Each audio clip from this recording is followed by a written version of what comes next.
नष्ट हैला 10,000 लोकों पाई रानी पंडा तैयारी करिथिबा खाद्य। खंडगिरी जात्रार चिकमिक आलुआरे झुमुथिले दर्शक। आउ अनेक दिन परे खंडगिरी रे रानी पंडा को देखिबा पाई लागिथिला गहଳି। कटकरू राउरकेला, ढेंकानालू मालकानगिरी ओडिशा सारा दर्शक भिड़ जमाइछंती खंडगिरी रे।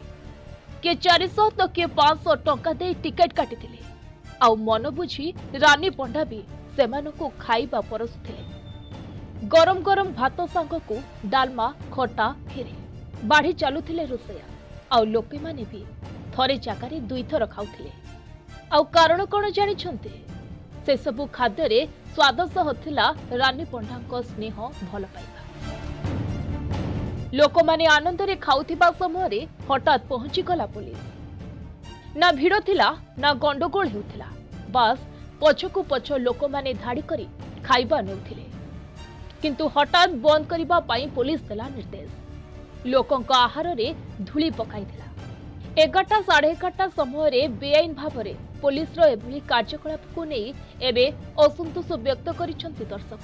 आउ कहि उठिसंती रानी पंडाको भल पाइबा पाई आमे खाउथिलु, ना झगड़ा करिथिलु, ना भिड़ जमाइथिलु।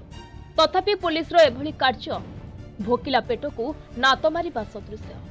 से तो खाइले मान लोक कहलियो बागर होउची कहलियो आ यात्रा काई ये करछो काई कलेक्टर बंद कर दिया था परमिशन दउची काई हम तो पब्लिक चाहू ना पुलिस वाला बंद करे किसी आवश्यक नहीं। हम तो पब्लिक चाहू गोटे जड़े दवाई खाया जड़े पेट को दाना दवाई चाहूँ बंद करे किसी आवश्यक नहीं।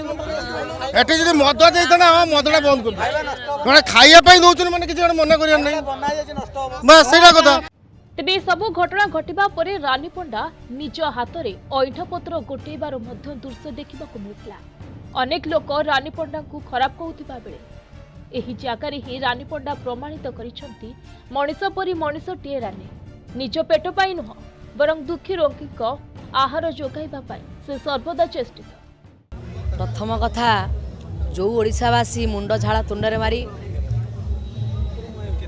बहु कष्ट तांकर जो पारिश्रमिक को मो पछरे उड़े मत देखापी मत भल पाइबा दे मो अभिनय को देखापी मत टे भेट करने आसुंच जो भल पाइबा स्नेह श्रद्धा सम्मान मो प्रति रही मुझा केबे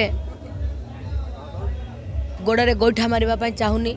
ओडिशावासी भल पाइबा आज मुझे जगार आसी पहुँची जाइए।